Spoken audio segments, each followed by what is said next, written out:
अस्सलाम वालेकुम नाज़रीन, प्रोग्राम इन फोकस। मैं हूं फहाद हुसैन।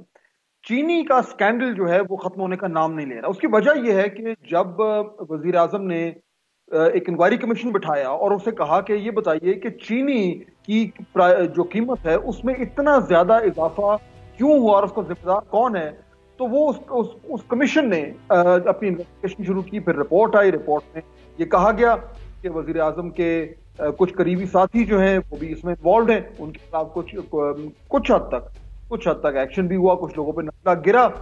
जहांगीर तरीन साहब का नाम उसमें आया। लेकिन कुछ लोगों का ये भी कहना है कि क्योंकि वैसे ही कुछ उनके ताल्लुकात अच्छे नहीं थे हुकूमत के साथ, इसलिए शायद यानी उनको पिन पॉइंट किया गया। लेकिन बहुत सारे ऐसे लोग जिनके नाम और भी आ रहे थे उनके खिलाफ कोई खास एक्शन नहीं हुआ। बहरहाल इस बात को भी अब कुछ अच्छा हो गया, लेकिन कोरोना के साथ साथ चीनी की इंक्वायरी रिपोर्ट के ऊपर अब पाकिस्तान की सियासत जो है वो गर्म है। आए रोज एक प्रेस कॉन्फ्रेंस हो जाती है, कभी हुकूमत की तरफ से, कभी ऑपोजिशन की तरफ से, और इल्जाम तराशी शुरू हो जाती है। मगर इस तमाम तो रिपोर्ट में चंद एक बड़े इंपॉर्टेंट इशू हैं जो जो सियासत की नजर होते नजर आ रहे हैं। इसलिए ये जरूरी है कि हम उनको उनको आपके सामने रखें और जरा जो जो हमारे मोअज़्ज़िज़ मेहमान हैं आज के प्रोग्राम में, उनसे ये पूछें कि कौन कहां तक जिम्मेदार है और अब क्या हो सकता है। क्योंकि जब कोई फैक्ट बेस्ड इंक्वायरी सियासत की नजर होनी शुरू हो जाए तो फिर कुछ हद तक कंफ्यूजन फैलनी शुरू होती है। और बज़ाहिर ये लग रहा है कि अब वो कंफ्यूजन कुछ हद तक हमें नजर आ रही है। उस कंफ्यूजन को दूर करने की कोशिश करेंगे। नाज़रीन, इससे पहले कि मैं अपने मेहमानों को का तारुफ आपसे कराऊं, देखिए दो तीन चीजें आपके सामने रखना चाहता हूं। बड़ी कॉम्प्रिहेंसिव किस्म की रिपोर्ट है, उसमें बड़े यानी कि उसमें तनकीद भी हो सकती है, लेकिन उसके दो तीन जो जो इंपॉर्टेंट उसके जो एस्पेक्ट्स हैं वो मैं आपके सामने रखना चाहता हूं। देखिए, पहली बात तो ये कि उसमें फौरी तौर पर जो इमीडिएट रीजन था कि जनवरी 2020 में जब कीमत बढ़ी चीनी की एकदम, तो सवाल यह था कि वो क्यों बढ़ी, यानी इमीडिएट रीजंस क्या थे। इस रिपोर्ट में उनका बाकायदा तौर पर जिक्र है और ये कहा गया है कि दिसंबर 2018 से जब पाकिस्तान तहरीक इंसाफ की हुकूमत जो है वो इक़्तिदार में आई, तब से लेके कौन सी गलतियां हुई, कौन से गलत फैसले हुए, जिनकी बुनियाद पे जनवरी 2020 में चीनी की कीमत जो है बढ़ी। तो एक तो इमीडिएट जो रीजन है उसकी निशानदेही हुई है। फिर उसके बाद एक्सपोर्ट, चीनी को एक्सपोर्ट करना और उस पर सब्सिडी देना, इसके ऊपर भी बातचीत हुई है। इस पर भी रिपोर्ट ने जो है वो डिस्कशन की है और लिखा है कि कहां कहां क्यों क्यों जो है वो एक्सपोर्ट और सब्सिडी जो है वो चीनी की इंडस्ट्री को यानी चीनी को एक्सपोर्ट नहीं होना चाहिए और सब्सिडीज नहीं मिलनी चाहिए। उसमें बात जो है वो मौजूदा हुकूमत से पिछली हुकूमतों में भी जाती है। तो यानी कि वो एक अब सिर्फ फौरी नहीं बल्कि एक स्ट्रक्चरल इशू बन जाता है। और तीसरी इंपॉर्टेंट चीज है जो शुगर इंडस्ट्री बहैसियत खुद जो इंडस्ट्री है उसमें क्या प्रॉब्लम्स हैं, उसमें किस तरीके से गड़बड़े हैं और जो है वो मैनिपुलेशंस हैं, और उस इंडस्ट्री को किस तरीके से ठीक करना है। जब मजमूई तौर पर पूरी इंडस्ट्री की बात होती है उस रिपोर्ट में, तो जाहिर बात है उसमें फिर तमाम तर हुकूमतें और तमाम तर वो लोग जो मिल ओनर्स हैं उनका जिक्र भी होता है। और वो आप जानते हैं किसी एक जमात से तो है नहीं, वो तो मुख्तलिफ जमातों से हैं और मुख्तलिफ सूबों से भी है। अब सवाल ये है कि इन तमाम चीजों की रोशनी में क्या हमें पिक एंड चूज करके फौरी तौर पर एक्शन का मुतालबा करना चाहिए या एक जामे किस्म का जो है वो हिकमत अमली हवाले से बनानी चाहिए, कौन गलती पर है और किसके खिलाफ एक्शन होना चाहिए। ये सवाल मैं रखूंगा अपने मेहमानों के सामने। मौजूद मेहमान मेरे जनाब कमर जमान कायरा साहब, पाकिस्तान पीपल्स पार्टी से उनका ताल्लुक है, साबका इंफॉर्मेशन मिनिस्टर भी हैं और फ्रंट लाइन लीडर हैं अपनी जमात के। जावेद अब्बासी साहब मेरे दूसरे मेहमान हैं, पाकिस्तान मुस्लिम लीग नून से उनका ताल्लुक है। मेरे तीसरे मेहमान हैं जनाब वलीद इकबाल साहब, पाकिस्तान तहरीक इंसाफ को कि वो नुमाइंदगी कर रहे हैं। आप तीनों का बहुत शुक्रिया। कायरा साहब, बात अगर मैं आपसे शुरू करूं, ये जो एक सियासत शुरू हो गई है इस रिपोर्ट के ऊपर, शहजाद अकबर साहब जो हैं वो प्रेस कॉन्फ्रेंस करते हैं, वो कभी शाहिद खान अब्बासी साहब का जिक्र करते हैं, कभी मुराद अली शाह साहब का जिक्र करते हैं, कभी शहबाज शरीफ साहब का जिक्र करते हैं। ऑपोजिशन जो है वो प्रेस कॉन्फ्रेंस करती है, वो कहती है इनका कसूर नहीं है, हमारा कसूर है। इसमें आपको लग रहा है कि एक रिपोर्ट को अब मैनिपुलेट करने की कोशिश हो रही है और हुकूमत अपने लोगों को बचाकर दूसरों के ऊपर नजला गिरा रही है? फाद साहब, एक तो गुजारिश है कि ये रिपोर्ट गवर्नमेंट ने पहली दफा कोशिश की कि चीनी के रेट बढ़े, उस पर एक रिपोर्ट मंगवाई गई, कमीशन बना, कमेटी बनी, और वो कमेटी की रिपोर्ट आने के बाद फिर उसके ऊपर एक कमीशन बना के उसको एक बड़े सीन में गुम कर दिया गया। हेलो जी जी, कह रहा सर जी, तो उसको एक बड़े सीन में गुम कर दिया गया, यानी कमीशन बना दिया गया जो मौसर माजी हो गया कि माजी में कहाँ कहाँ 5 साल या 7 साल के अंदर कहाँ कहाँ ऐसा हुआ, ये ऐसे सब्सिडी दी गई नहीं दी गई। तो पहली गुजारिश यह है कि एक अच्छा काम था, गवर्नमेंट का ये जिम्मा होता है, मैं उसको अप्रिशिएट करूंगा कि गवर्नमेंट ने एक इनिशिएटिव लिया कि जी कमेटी बनाई जाए या एक कोई इदारा खड़ा किया जाए, फोरम बनाया जाए जो इन्वेस्टिगेट करे कि ये महंगाई क्यों हुई, और इससे अगर किसी ने बेनिफिट लिया तो उसको सजा मिलनी चाहिए। लेकिन जब उसकी रिपोर्ट आई और वो बनी क्या थी, उसके टीओआरस क्या थे, उसके टीओआरस थे कि 2019 से लेके, यानी 19 के मिड से लेके और फरवरी 2020 तक जो चीनी के रेट बहुत ज्यादा बढ़े, उसकी क्या वजह है, ये आर्टिफिशियल थे तो इससे कौन बेनिफिशियरी था, और जो चीनी अगर इसकी वजह एक्सपोर्ट बनी है तो फिर एक्सपोर्ट का ऑर्डर किसने दिया था, सब्सिडी कितनी दी गई, ये 2019-20 का था। रिपोर्ट आई, उसमें जब नाम आए तो उसको अब उसको बिल्कुल हल्का करने के लिए आपने ये कर दिया कि आपने उसको मौसर माजी कर दिया। मुझे माजी से एतराज नहीं है, बिल्कुल फाद साहब एतराज नहीं है, माजी से जब से चाहे गवर्नमेंट फैसला करे, इनके पास सारे डॉक्यूमेंट्स हैं, ईसीसी के डॉक्यूमेंट्स में कैबिनेट की मीटिंगों के फैसले हैं, प्राइम मिनिस्टर्स के डिसीजन मौजूद है, वजारतों के फैसले मौजूद है, सूबाई हुकूमतों के फैसले मौजूद हैं, बिल्कुल माजी का भी हिसाब करे। लेकिन जिस बुनियाद पे ये कमेटी और कमीशन बनाया गया था उसको आपने अब गदला कर दिया, पर बैठ के उसके आपने शामिल कर दिया कि जी फलां फलां भी इसमें शामिल है, फलां फलां भी शामिल है। अब जरा गौर करें तो वो सियासी खानदान जिनको हमेशा शुगर के हवाले से टारगेट किया गया, वो एक मियां शहबाज शरीफ नवाज शरीफ है और दूसरा जरदारी साहब का। जरदारी साहब को इनडायरेक्टली लिंक किया जाता है कि जी ओमनी ग्रुप के साथ। अब ओमनी ग्रुप का पूरे पाकिस्तान की टोटल जो शुगर प्रोडक्शन है उसमें 1.2 या 1.3% का हिस्सा है। मियां नवाज शहबाज शरीफ साहब के खानदान का जो टोटल मिलों के साथ इंटरेस्ट है, उनका जो टोटल शेयर बनता है वो शायद 4 या कुछ है। तो ये दोनों सियासी खानदान अगर सारी ओमनी की मिलें भी जरदारी साहब की बना दी जाएं तो ज्यादा से ज्यादा ये 7%, 6.5% टोटल चीनी की पैदावार के साथ मुंसलिक है। जो सारे जहां की गालियां इनको पड़ती हैं, बुरा ये कहा जाता है, अगर चीनी के फील्ड में सेक्शन में किसी दौर में इसमें इससे पहले सब्सिडी दी गई तो जितना किसी का हिस्सा है, अगर बेनिफिट दिया गया, अगर उसको 2 नंबरियां कोई हुई तो जितना किसी का हिस्सा है उतना ही उसका बेनिफिट होगा। चौथी गुजारिश ये है कि ये सिर्फ शहजाद अकबर साहब कोई चीनी के स्कैंडल को लेकर तो नहीं बैठते, उनका तो काम ही नहीं था, लेकिन शहजाद अकबर साहब वो नाम है जिन्होंने 200 अरब डॉलर की कहानियां भी हमें सुनाई, जिन्होंने हमें पाकिस्तान से 10 अरब डॉलर हर महीने बाहर मनी लॉन्डर की स्टोरी भी सुनाई, जिन्होंने हमें कहा कि हमारे पास हर चीज के सबूत हैं, हम अदालतों में देंगे और 6 महीने में जनाब सब ऐसा ठीक कर देंगे, बाहर से दौलत ले आएंगे। वो सारे की सारी स्टोरीज पिटी है, और जितना नैब का काम अभी तक आला अदालतों में पहुंचा है उसके ऊपर अदालतों के कमेंट्स क्या हैं वो आप जानते हैं। मैं बिल्कुल ये नहीं कहूंगा, हाँ कमीशन बना है, इसको पहले टीओआरस के मुताबिक जो मौजूदा क्राइसिस है इसको सेपरेट करें और माजी का भी हिसाब करें। और आखिरी गुजारिश है बात साहब के चीनी इस मुल्क के अंदर बैंकिंग, इस मुल्क के अंदर फर्टिलाइजर, इस मुल्क के अंदर सीमेंट, इस मुल्क के अंदर टेक्सटाइल, इस मुल्क के अंदर अद्वियात, बहुत सारे कार्टल्स हैं। इन कार्टल्स को तोड़ना आसान काम नहीं होगा। ये हमारे जैसी ग्रोइंग डेमोक्रेसी के अंदर ये बहुत सारे ग्रुप्स अपने अपने नुमाइंदे असेंबलियों में भी भेजते हैं, उनके रिप्रेजेंटेशन होती है और इदारों के अंदर भी होती है अनफॉर्चुनेटली, और उनके राइट्स प्रोटेक्ट होते हैं। शुगर भी उनमें से एक है।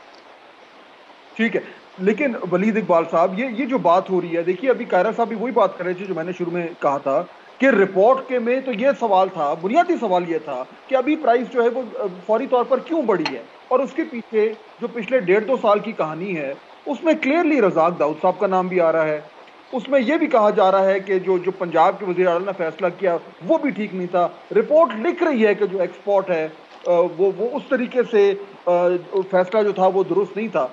लेकिन आप लोग जो हैं वो इन तमाम अपने लोगों का जिक्र नहीं कर रहे और माजी में जाके एक जनरलाइज सी बात करना शुरू कर रहे हैं। तो जब ये ऐसा, अब क्या आप समझ रहे हैं कि अपने लोगों को बचा लेंगे, आप उनको उनके नामों को पब्लिक डिस्कोर्स से बाहर करना चाह रहे हैं, यानी क्या प्लान क्या है आपका? नहीं जी नहीं, इसमें किसी को बचाने का तो कोई पहलू या एलिमेंट है ही नहीं। इसमें सिर्फ गवर्नमेंट जो अपना फर्ज पूरा कर रही है, और इस मामले में वो कर रही है बजरिया शहजाद अकबर साहब, क्योंकि जब ये रिपोर्ट पहली दफा मंजर आम पे आई तो शहजाद अकबर साहब ने उसको प्रेजेंट किया, तो वही मुतल्लिका तर्जुमान समझ लें आप गवर्नमेंट के हैं।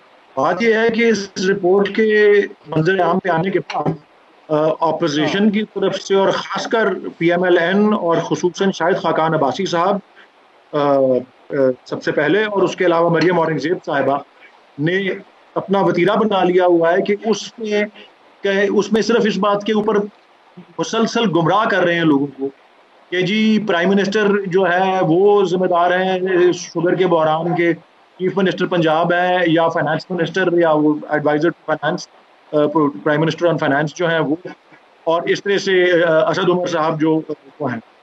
तो उन फैक्ट्स को स्ट्रेट करने के लिए वो जो मिसलीड करने वाली बात, गुमराह करने वाली बात कर रहे हैं शायद खाकान अब्बासी साहब, शहजाद अकबर साहब सिर्फ रिकॉर्ड को करेक्ट करने के लिए उसको काउंटर ब्लास्ट दे रहे हैं। प्रोसिक्यूट तो उसको मुतल्लिका इदारों ने ही करना है, लेकिन जो शहजाद अकबर साहब ने कहा है, उन्होंने तो खुसूसन पैराग्राफ नंबर 231 जो रिपोर्ट का है उसके बारे में एक तो ये बात की है कि उसने कमीशन ने इस बात का को कंसीड किया है और दुरुस्त करार दिया है।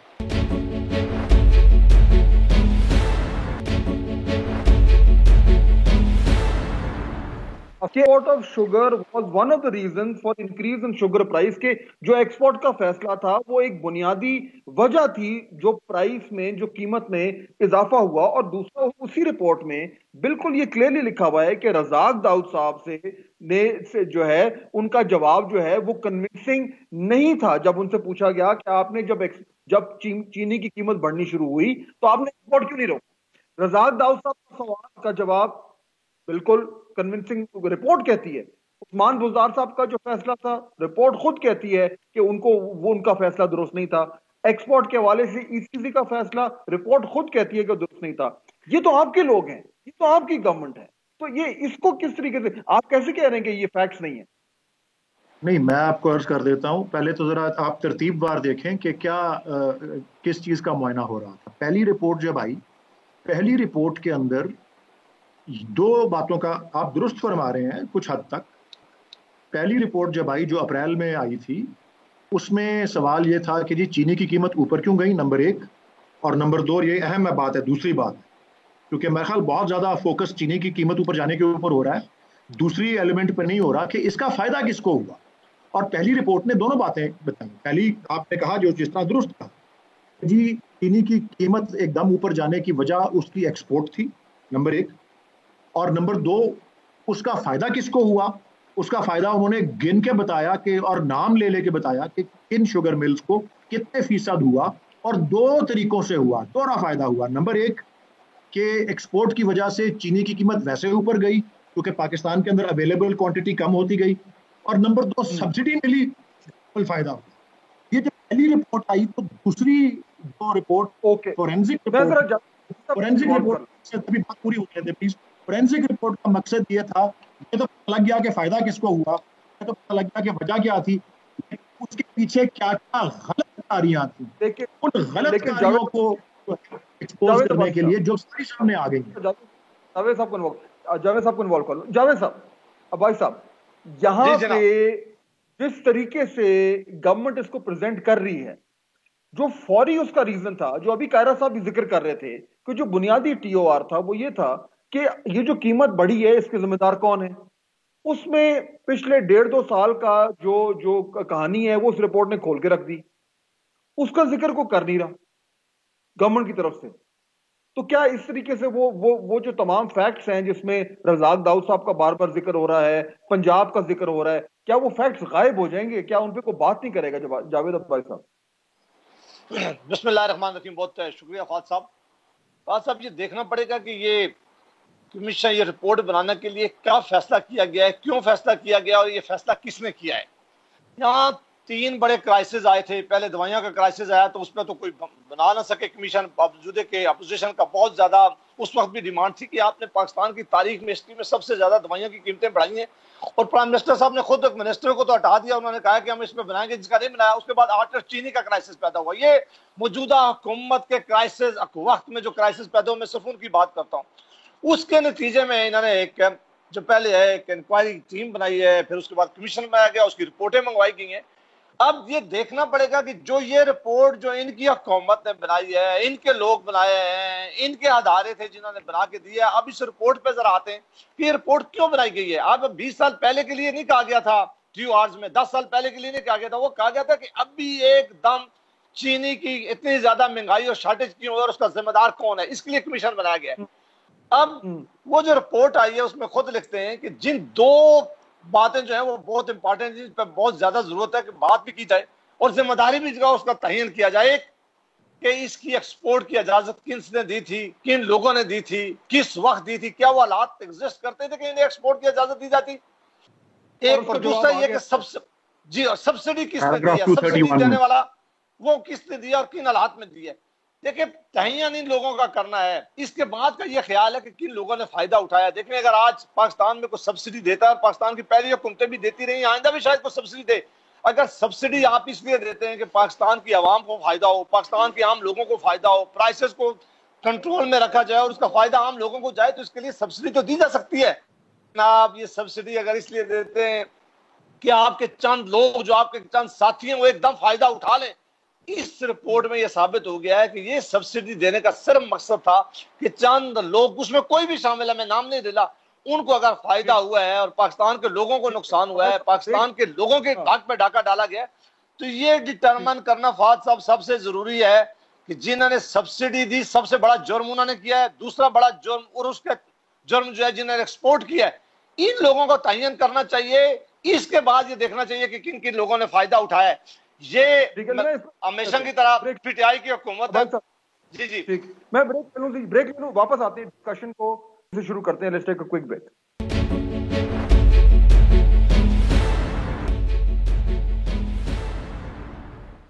नाज़रीन, ब्रेक के बाद खुश आमदेद। कायरा साहब, अब देखिए, आपने बिल्कुल दुरुस्त कहा था कि ये रिपोर्ट को कमीशन करना, उस रिपोर्ट का बनना, इससे तो कोई भी इख्तलाफ नहीं कर सकता। बात अच्छी है, ये चीजें सामने आनी चाहिए। जो मिल ओनर्स हैं उनके हवाले से जो इस रिपोर्ट में चीजें आई हैं, वो एक बड़ी अच्छी बात है कि अगर उससे आम जो एक फार्मर है उसको फायदा हो, और जो गलत तरीके से जो सब्सिडीज दी जा रही हैं या अवाम का पैसा जो है वो कुछ जेबों में जा रहा है, वो अगर उसको रोका जाए तो ये तो बड़ी अच्छी बात है। लेकिन जब उस रिपोर्ट को लेकर और उसमें से सेलेक्टिव चीजें निकाली जाती हैं कायरा साहब, तो क्या वो उसको पोलिटिसाइज करके उसकी रिपोर्ट का जो बुनियादी मकसद है वो फौत किया जा रहा है? और अगर ऐसे ही है तो फिर इसका एंड रिजल्ट क्या होगा? सब चौपट हो जाएगा। फाद साहब, एक तो गुजारिश ये है कि इस रिपोर्ट के अंदर एक चीज और भी है कि ये जिम्मेदारी थी, और जब एक्सपोर्ट का फैसला हुआ तो उसमें भी ये बात शामिल की गई कि अगर चीनी के रेट बढ़ने लगे इस परसेप्शन से, क्योंकि पहले चीनी की एक्सपोर्ट होती थी 2 लाख टन, फिर 2 लाख टन, फिर 3 लाख टन, इस तरह मुख्तलिफ, लेकिन थोड़ी थोड़े फेजेस में दी गई ताकि एकदम मार्केट परसेप्शन खराब ना हो और प्राइस बहुत ज्यादा ना चढ़े। तो इस फैसले के अंदर बाकायदा लिखा गया कि जब अगर कोई ऐसा वक्त आए तो मैकेनिज्म को ध्यान में रखिए, और अगर प्राइस तो उसके करेक्टिव मेजर्स दीजिए। तो क्यों करेक्टिव मेजर ना लिए गए, ये बहुत बड़ा सवाल है कि चीनी की कीमतें चढ़ती गई, एक्सपोर्ट करते रहे, ये और एक्सपोर्ट कैसे हुई, नहीं हुई, ये बात की बात। वलीद इकबाल साहब, ये जरा इस बात का जवाब देना कायरा साहब को, जो उनका बुनियादी नुक्ता है जहां से मैंने भी शुरू किया था कि आप माजी में जाएं, जरूर जाएं, कोई इससे इख्तलाफ नहीं करेगा, लेकिन जो फौरी तौर पर जो फैसले गलत हुए हैं, जिनके ऊपर रिपोर्ट ने जिम्मेदारी लोगों पर डाल दी है, अगर आप उस पर एक्शन नहीं करते, उन लोगों के खिलाफ कोई एक्शन नहीं करते, तो फिर सारे के सारे जो भी आप कहेंगे और करेंगे उस पर सवालिया निशान उठ जाएगा। ये जो नुक्ता है कायरा साहब को जरा कहेंगे, इसको जवाब, इस पर रिस्पॉन्ड। जी देखें, ये शुगर इंडस्ट्री एक खासा और उससे सारे मुंसलिक जो मामलात हैं वो ये शुगर मिल ओनर्स ने या उनकी एसोसिएशन ने बात जो की है, इसमें भी कुछ हद तक जो है ये सदाकत पाई जाती है कि ये खासा एक कॉम्प्लेक्स मामला होता है। मैं आपको तो उसकी एक दो हेडलाइंस अर्ज करता हूँ। देखिए 80 के करीब शुगर मिल्स हैं पाकिस्तान भर में, उनमें से 90% ऐसी हैं जो कि सियासी लोगों या सियासत से कनेक्टेड लोगों की हैं। हार्डली कोई 2-4 ट्रूली बिजनेस फैमिलीज रह गई हैं जो कि शुगर की इंडस्ट्री में है, बाकी सारे पॉलिटिकल लोग हैं। ये किस बात की अक्कासी करती है कि ये इंडस्ट्री और इसका सारा रेगुलेटरी सेटअप जो है, पूरा जो इसका फ्रेमवर्क है जो इस पे लागू होता है, और आप ये देखें कि ये फ्रेमवर्क जाता है 1950 के कवानीन बने हुए हैं। ये केन कमिश्नर और ये और वो, ये सारा कुछ जो है ये उसमें इतनी ज्यादा डिस्टॉर्शंस है, उसमें इतनी ज्यादा डिस्टॉर्शंस हैं, पॉलिटिकली कनेक्टेड लोग ही उसका फायदा उठाते हैं। इसी वास्ते वही सबसे ज्यादा इस बिजनेस में आ गए हैं।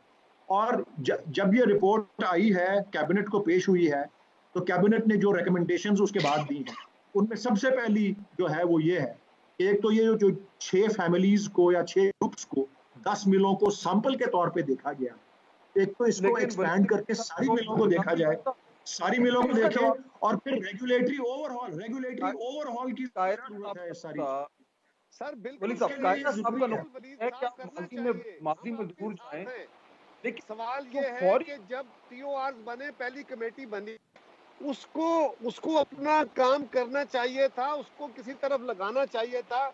जब आपने उसको साथ बहुत सारी चीजों के मिला दिया तो फिर नीयत पे शक होने शुरू हो गए। अगर हुकूमत ने कोई नेक इरादे से भी काम किया था वो भी खराब हो गया। और मैं आपको गारंटी से कह रहा हूँ, आप इसको जितना इसका दायरा कार बड़ा करते जाएंगे, एक सिर्फ शुगर इंडस्ट्री नहीं है, पाकिस्तान की तमाम बड़ी बड़ी इंडस्ट्रीज में बड़े बड़े खानदान हैं, वही सियासत में हैं, वही ब्यूरोक्रेसी में हैं, उनके ही बहुत सारे लोग बाकी इदारों के अंदर भी है। सो ये कोई उनके मीडिया हाउसेज भी हैं। सो ये कोई छोटी मोटी बात नहीं है। सिर्फ सियासत में नहीं आ गए वो लोग, उनके लोग, उनके बच्चे जो है वो कारोबार के साथ साथ मुलाजमतों में भी है, वो अदालतों में भी है, पता नहीं कहाँ कहाँ है। सो इसीलिए मैं कह रहा हूँ कि जितना शुक्र इंडस्ट्री में था, इनको चाहिए था कि ये जिस काम के लिए शुरू किया गया था उसको सेपरेटली करते और उसके बाद उनको जजा सजा करके फिर कहते माजी को भी नहीं छोड़ेंगे, तो कोई बोल ना सकता। वलीद साहब फौरी तौर पर जिनकी है उनको आप कुछ नहीं कह रहे और माजी में पहले जा रहे हैं, ये नुक्ता है कायरा साहब। नहीं, माजी में जाना जरूरी इसलिए हुआ क्योंकि उसके लिए शायद खाकान अब्बासी साहब और मरियम औरंगजेब साहबा की प्रेस कॉन्फ्रेंसेस मुसलसल लोगों को गुमराह इस तरीके से कर रही थी कि जी इस सारी जो मुसीबत सिर पे आई हुई है हमारे, उसके लिए सिर्फ 2 या 3 अफराद जिम्मेदार हैं और असल बात बता नहीं रहे कि इसके पीछे क्या, ये टिप ऑफ द आइसबर्ग जो है, इसके अंदर क्या गलतकारियां जो हैं वो शामिल हैं। और फोरेंसिक रिपोर्ट का काम गलतकारियां पॉइंट आउट करना था, और गलतकारियां जहां जहां हुई हैं वो पूरी तफसील से पॉइंट आउट हुआ है। देखिए मैंने आपको बताया है पैराग्राफ 231 में एक्सपोर्ट के फैसले को, और एक्सपोर्ट का फैसला कैबिनेट ने किया, ईसीसी ने किया, उसको गलत फैसला नहीं करार दिया हुआ। पैराग्राफ 231 कहता है कि ये दुरुस्त है, इट इज करेक्ट। उसके अल्फाज हैं कि तो कीमत बढ़ी है, ठीक है एक्सपोर्ट से कीमत बढ़ी है, लेकिन उस फैसले को गलत करार नहीं दिया कि जी वाफिर मिकदार मौजूद थी, कीमत बढ़ गई है। वलीद साहब आप बड़े लायक आदमी हैं, देखिए यही तो फर्क होता है। देखिए किसी कोई फैसला गलत हो या दुरुस्त हो, उसके नताइज जो हैं वो आए, कुछ ही अनइंटेंडेड कॉन्सिक्वेंसेज आए, वो एक बात है, उसके पीछे कोई बेईमानी या गलतकारी हो वो अलग बात है। इसलिए वो दिखाने की कोशिश कर रहे हैं, शहजाद अकबर साहब इसलिए पॉइंट आउट कर रहे हैं कि गलतकारी की जो मिसाल है वो वहां मिलती है जहां 24 घंटे साहब अगर इस सारे मौजूदा क्राइसिस का सबसे बड़ा बेनिफिट 50 से 60% हुकूमत के लोगों को मिला हो, 50 से 60%, और शायद चंद फीसद बाकी लोगों को और कारोबारी लोगों को मिला हो, और जो बाकी सियासी खानदान है उनको प्रोपोर्शनेटली बड़ा थोड़ा कोई शेयर मिला हो, तो फिर तो जो फैसले हुए कैबिनेट के वो खराब होंगे ना। अगर आप ये कहें कि मुस्लिम लीग के दौर में जो सब्सिडी दी गई उसमें प्राइम मिनिस्टर शामिल थे, और उसमें अगर पीपल्स पार्टी के दौर में जो सब्सिडी दी गई उसमें पीपल्स पार्टी की क़यादत शामिल थी, तो फिर आज जो सब्सिडी दी गई उसमें आज की क़यादत शामिल क्यों नहीं है? तो अभी कोई प्रोसिक्यूशन शुरू ही नहीं हुई, कहते हैं ना पिंड वस्या ही नहीं तो चक्के पहले ही पै गए ने। अभी तो कोई प्रोसिक्यूशन शुरू ही नहीं हुई, अभी तो कोई कार्रवाई ही नहीं हुई। कार्रवाई करने के लिए रेकमेंड किया गया है कि क्रिमिनल प्रोसिक्यूशन हर शख्स की होगी जो इसमें इन्वॉल्व है। क्रिमिनल वली साहब, इस नुक्ते पे मैं ब्रेक लूंगा, प्रोसिक्यूशन अभी, लेकिन प्रोसिक्यूशन जब शुरू होगी तो उससे पहले नाम तो डिस्कस होने शुरू हो जाएंगे कि कौन कौन लोग हैं जिनके खिलाफ जो है वो प्रोसिक्यूशन हो सकती है। जावेद अब्बासी साहब से इसी हवाले से मैं बात करूंगा इस ब्रेक के बाद।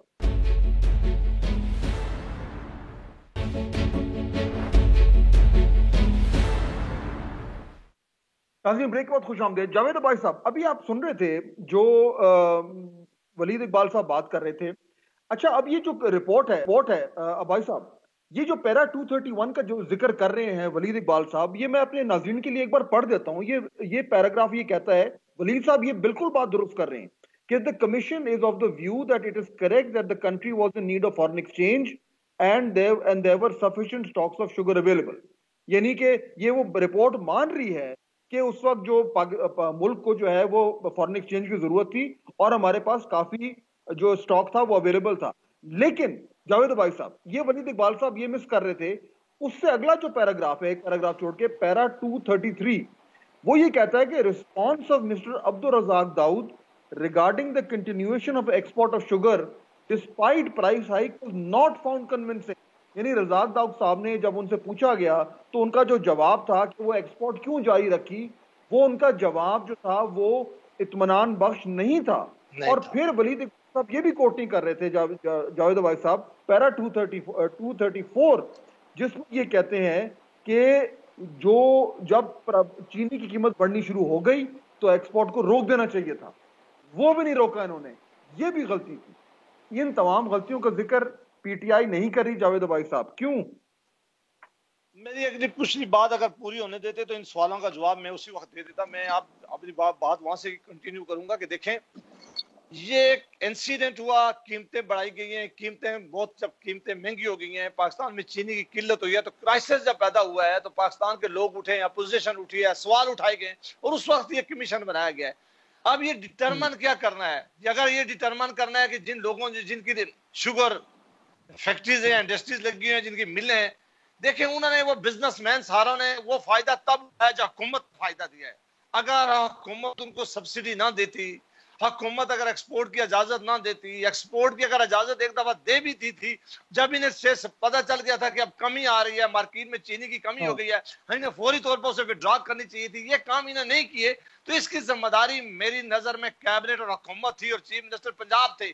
उसके बाद की जिम्मेदारी आती है कि किसी शुगर मिल ने कितना फायदा उठाया है, उसने कितना बेनिफिट लिया है, किस किस ने बेनिफिट लाया है, वो बात की चीजें।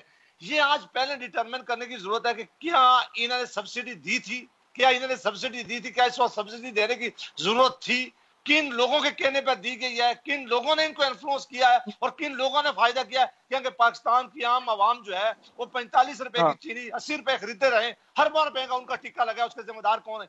और जब एक्सपोर्ट की इजाजत दी गई है, अगर ये रिपोर्ट मान भी लेंगे ये वाफर मकदार उस वक्त एग्जिस्ट करती थी क्या, जब ये साथ साथ चीनी के क्राइसिस सामने नजर आ गए, तो इनको ये उसी वक्त एक्सपोर्ट अपनी बंद करनी चाहिए थी कि नहीं करनी चाहिए थी?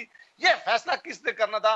इन दो गलत फैसलों की वजह से लोगों पे डाका डाला गया है, इतना बड़ा क्राइसिस पैदा किया गया है, इतनी बड़ी कीमत इसके अफजाई है। जी फवाद साहब, क्या कहा आपने? ये गलत फैसले किन्होंने किए थे, दो जिनका आप जिक्र कर रहे हैं? एक चीफ, जिसकी जिम्मेदारी चीफ मिनिस्टर पंजाब की है, और एक प्राइम मिनिस्टर पाकिस्तान, उनकी कैबिनेट के लोग हैं जिन्होंने बैठ के ये फैसला किया। अगर फैसला करने वाले गलत फैसला करेंगे, वो किसी को फायदा दे देंगे, उनके फैसलों की वजह से पाकिस्तान में क्राइसिस हुआ और पाकिस्तान में चीनी की कीमतें इतनी महंगी हुई हैं और अरबों रुपयों का जो टिक्का लगा है, तो अगर आज सिर्फ जिम्मेदारी मिल ओनर्स के ऊपर लगाई जाए तो किसी तौर पर भी जायज नहीं है। ये इंक्वायरी पिछले 30 साल की बेशक करें, 40 साल की बेशक करें, जिसने किया है उसके पीछे भी अगर ये जाना चाहे जाए, लेकिन अभी ये जो दो फैसले हुए हैं, इनकी फैसले मेरी नजर में सिर्फ इन फैसला करने वालों की जिम्मेदारी है। इनकी वजह से क्राइसिस पैदा हुआ है और इनके ऊपर डिटरमिन करने चाहिए और ये सजा के मुस्तहिक है। वलीद इकबाल साहब, ये वो इशू है। अब आप देखें कि दोनों अब्बासी साहब भी और कायरा साहब भी वही बात कर रहे हैं जो अपोजिशन का मौकफ है, जो शुरू में मैं भी जानना चाह रहा था कि देखिए, पहला मरहला है कि फौरी तौर पर कौन जिम्मेदार है, उसके बाद दूसरा मरहला है कि उससे पीछे जो है वो उस इंडस्ट्री में क्या मसाइल हैं और उसको कैसे ठीक किया जाए।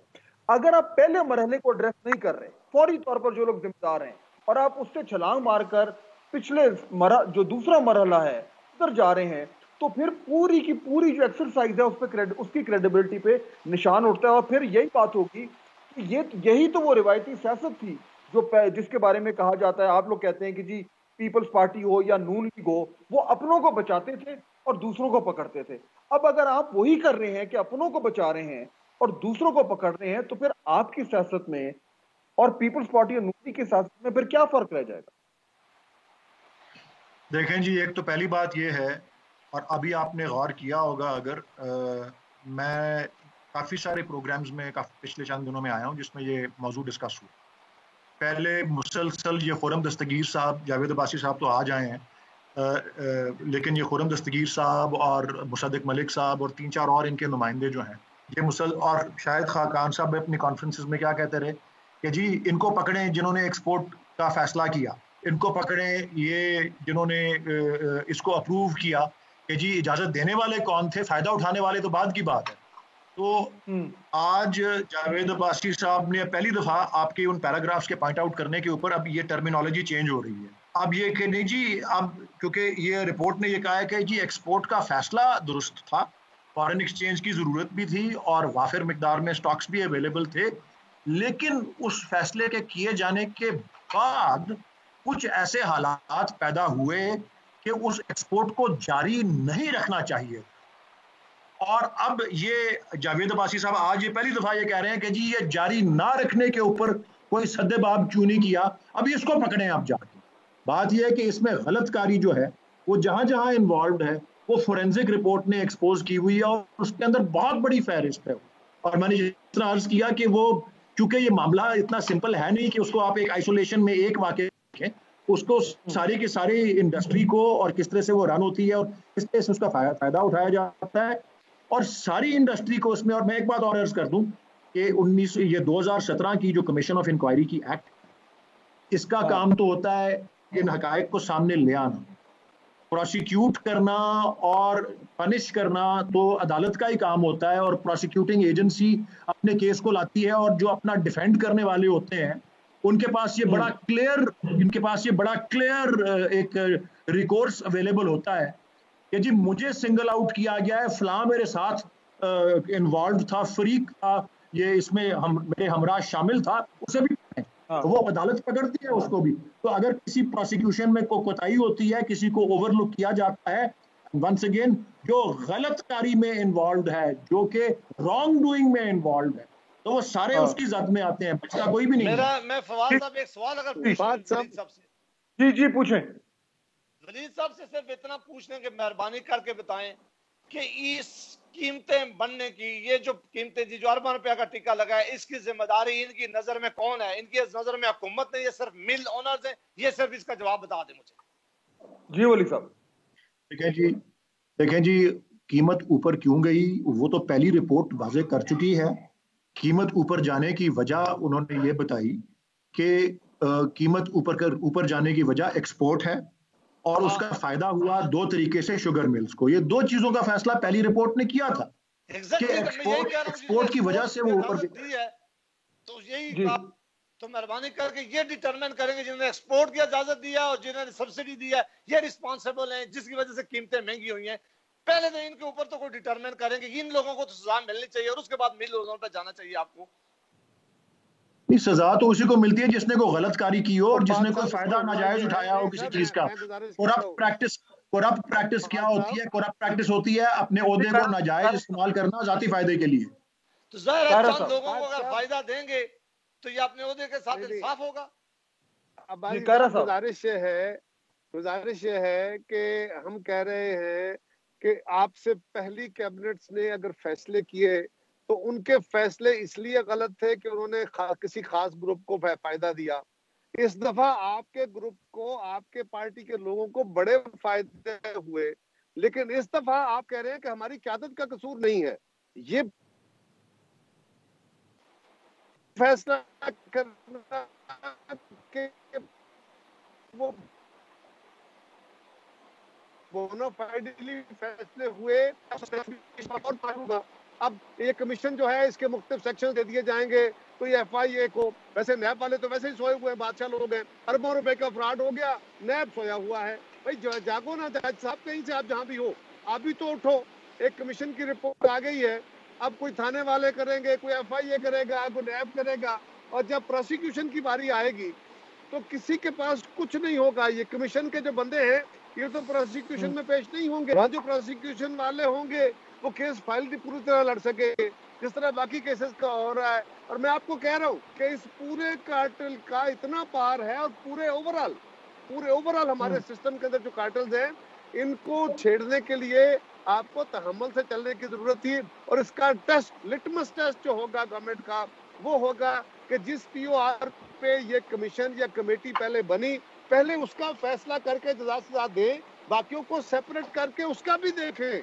कोई लंबी साइंस नहीं है उसमें। आपके पास कैबिनेट्स के फैसले पड़े हैं, ICC के फैसले पड़े हैं, जस्टिफिकेशन पड़ी है, हर चीज पड़ी है। अगर लेकिन जी इस फोरेंसिक मेरे पास खत्म हो रहा है, लेकिन ये इंपॉर्टेंट पॉइंट है जो सामने आ गया है नाज़रीन के जो फौरी तौर पर जो लोग जिम्मेदार हैं उनके बारे में फैसला करना जरूरी है, क्योंकि अगर वो नहीं करेंगे तो फिर जो, अगर आपने एक मजमूई तौर पर एक इस्लाहात लानी है और इस इंडस्ट्री को ठीक करना है तो फिर उसके ऊपर भी सवालिया निशान जो है वो उठेगा, लोग सवाल करेंगे, लोग उंगलियां उठाएंगे। यहाँ पे मैं प्रोग्राम खत्म करूंगा। तीनों मेहमानों का शुक्रगुजार, आज इस बहस में हिस्सा लिया। आपसे मुलाकात होगी अगले हफ्ते। अल्लाह।